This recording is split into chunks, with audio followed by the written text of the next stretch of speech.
সুতরাং এখানে আমাকে মেনটেনেন্স অবশ্যই দেওয়া হোক। কিন্তু এখানে ইন্টারিম মেনটেনেন্সের অর্ডারটা কোর্ট কিন্তু অনেক দেরি করে দেয়। প্রায় 2 বছর পরে কোর্ট এখানে ইন্টারিম মেনটেনেন্সের অর্ডার করে এবং তার সাথে কোর্ট এটাও বলে যে এখানে ওয়াইফ যে মেনটেনেন্স পাবে।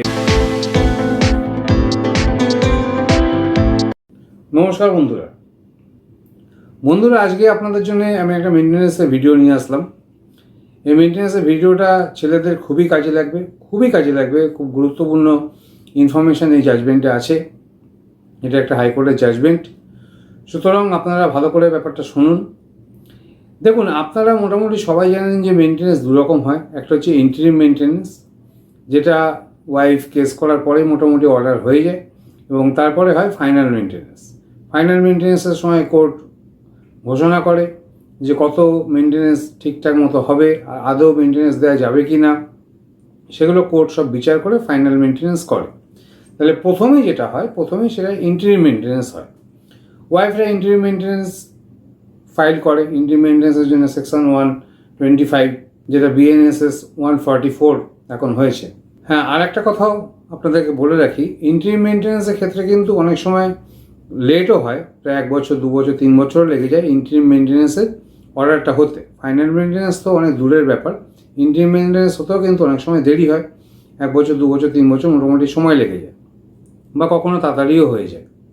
এবং ইন্টারিম মেনটেনেন্সটা এই জন্যই তাড়াতাড়ি হয়ে যায় অনেক সময়, যে যিনি ম্যাজিস্ট্রেট থাকেন তিনি দেখেন যে ওয়াইফের কোনো আর্নিং নেই, কীভাবে চলবে, সেই জন্য ইন্টারিম মেনটেনেন্স একটা প্রথমেই চালু করে দেয়।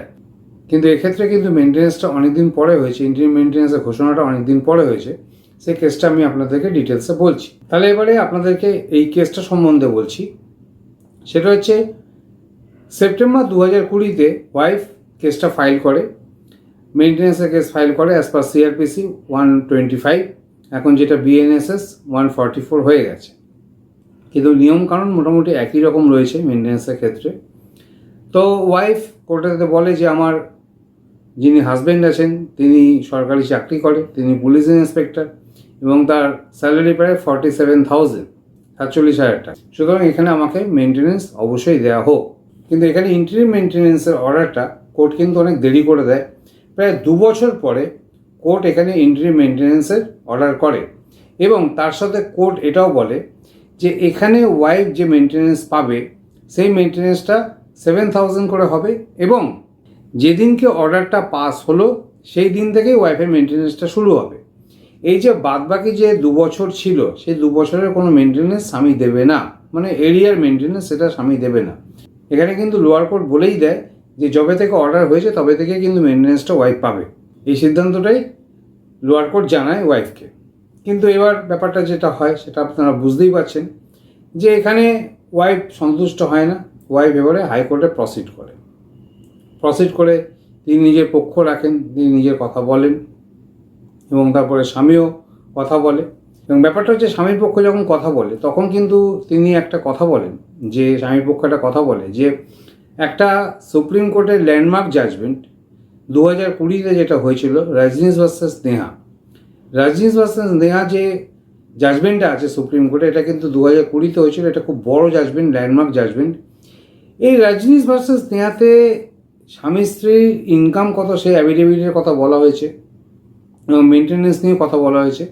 কিন্তু রাজনীশ ভার্সেস নেহার কেসেতে কোথাও কিন্তু বলা নেই যে মেনটেনেন্স, ইন্টারিম মেনটেনেন্সের অর্ডারটা কবে থেকে হবে। ওয়াইফ যেদিনকে ফাইল করবে সেই দিন থেকে হবে, না যেদিনকে অর্ডার হবে সেদিন থেকে হবে, সেটা কিন্তু রাজনীশ ভার্সেস নেহাতে সুপ্রিম কোর্ট বলেনি। এবং এরকম কোথাও লেখাও নেই যে যেদিনকে কেস ফাইল হবে সেদিন থেকেই ওয়াইফকে মেনটেনেন্স দিতে হবে। সুতরাং এখানে কিন্তু হাইকোর্ট প্রথমেই দেখে যে এখানে লোয়ার কোর্ট যেটা করেছে সেটা ঠিক করেছে, এবং ওয়াইফের যে ফাইলটা সেটা কিন্তু ডিসমিস করে দেয়, অ্যাপিলটা ডিসমিস করে দেয়। যেটা তিনি রিভিশন পিটিশন করেছিলেন হাইকোর্টের কাছে, সেটা কিন্তু হাইকোর্ট ডিসমিস করে দেয়। আর এখানেতে হাইকোর্টেতে আরেকটা কথাও স্বামীপক্ষ বলে যে ওয়াইফের কিন্তু অ্যাডাল্টারি আছে, ওয়াইফের আরেকটা বয়ফ্রেন্ড আছে, তার সঙ্গে তিনি মেলামেশা করেন, এবং সেটা নিয়ে ওয়াইফের সঙ্গে যিনি হাজব্যান্ড আছেন তার কিন্তু মামলাও চলছে। এটাও কিন্তু হাইকোর্টেতে স্বামীর পক্ষ জানায়। আর বিগত যে 2 বছর ধরে মেনটেনেন্স দেওয়া হয়নি, স্বামীর আর্থিক অবস্থা, ফাইন্যান্সিয়াল কন্ডিশন ভালো ছিল না, সেই জন্যে 2 বছর পরে এই মেনটেন্যান্সটা ঘোষণা করা হয়েছে এবং লোয়ার কোর্ট যেটা করেছে সেটা ঠিকই আছে। সুতরাং ওয়াইফের মেনটেন্যান্স কিন্তু এখানে ডিসমিস করে দেয়।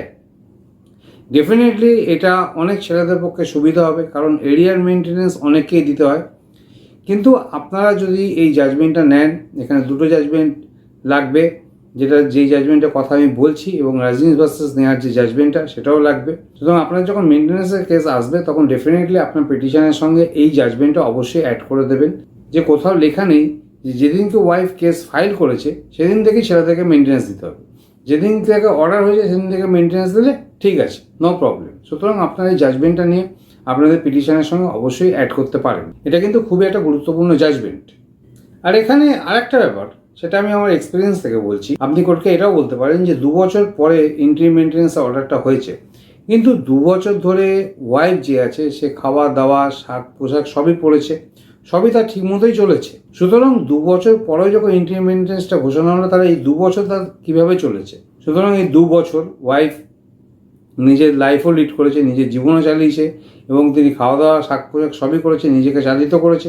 কিন্তু ব্যাপারটা হচ্ছে যে এই 2 বছর ওয়াইফ কিন্তু কোনো ধারবাকি করেনি, কোনো জায়গায় যে ধার নিয়ে বাকিতে সে তার জীবনটা কোনো রকমই চালিয়েছে সেরকমও কিন্তু কোনো অন রেকর্ড পাওয়া যাচ্ছে না।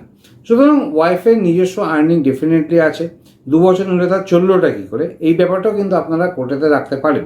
যে আপনার যখন মেনটেন্যান্স কেসের যখন অর্ডার হবে, ইন্টারিম মেনটেন্যান্সের ক্ষেত্রে যদি অনেক দেরি করে অর্ডার হয়, তখন আপনারা কোর্টের কাছে এটাও যুক্তি রাখতে পারেন যে মেনটেন্যান্সটা এতদিন পরে ঘোষণা হলো, ইন্টারিম মেনটেন্যান্স, তাহলে এই যে এতদিন পরে যে মেনটেন্যান্সটার ঘোষণা হলো অর্ডারটা, তাহলে এতদিন ধরে ওয়াইফে চলেছে কীভাবে? সুতরাং এই পয়েন্টটাও কিন্তু আপনারা কোর্টের কাছে অবশ্যই রাখতে পারেন, ডেফিনেটলি রাখতে পারেন, আপনার রাখার অধিকার আছে। সুতরাং আমি আপনাদের টোটাল ব্যাপারটা বিশ্লেষণ করে ভালোভাবে বুঝিয়ে বলে দিলাম। এখানে দুটো জাজমেন্টের প্রয়োজন আপনার পড়বে, যেটা আমি যে হাইকোর্টের জাজমেন্টের কথা বলছি এই জাজমেন্টটা আপনার প্রয়োজনে লাগতে পারে, এবং রেজিডেন্স ভার্সেস নেহা এটা সুপ্রিম কোর্টের জাজমেন্ট, দুটো জাজমেন্টে কিন্তু আপনার লাগতে পারে। যদি জাজমেন্ট লাগে তো ডেফিনেটলি নিচে লিগাল ডিসকাশন নাম্বার আছে, আপনি কন্ট্যাক্ট করবেন, আমি আপনাকে জাজমেন্ট হোয়াটসঅ্যাপে দিয়ে দেবো। জাজমেন্ট পাওয়ার যে টার্মস অ্যান্ড কন্ডিশনটা আছে সেটা কমিউনিটি ট্যাবে একবার দেখে নেবেন। সুতরাং এখানে আপনারা দেখলেন যে যেদিন থেকে ইন্টারিম মেনটেন্যান্সের অর্ডার হচ্ছে সেদিন থেকে কিন্তু ওয়াইফকে মেনটেন্যান্স দেওয়া হবে, ডেট অফ অ্যাপ্লিকেশন থেকে কিন্তু মেনটেন্যান্স এখানে দেওয়া হয়নি। অবশ্যই আপনারা এই জাজমেন্টটা নিয়ে আপনাদের কেসে অবশ্যই কাজে লাগাবেন, আপনাদের অ্যাডভোকেটদেরও সুবিধা হবে, আপনারও ডেফিনেটলি অনেকটাই পয়সা বাঁচবে এবং আপনারও সুবিধা হবে। তাহলে এই বলে ভিডিওটা আজকে এখানেই শেষ করছি। নমস্কার, ভালো থাকবেন। Thank you for watching this video. Thank you.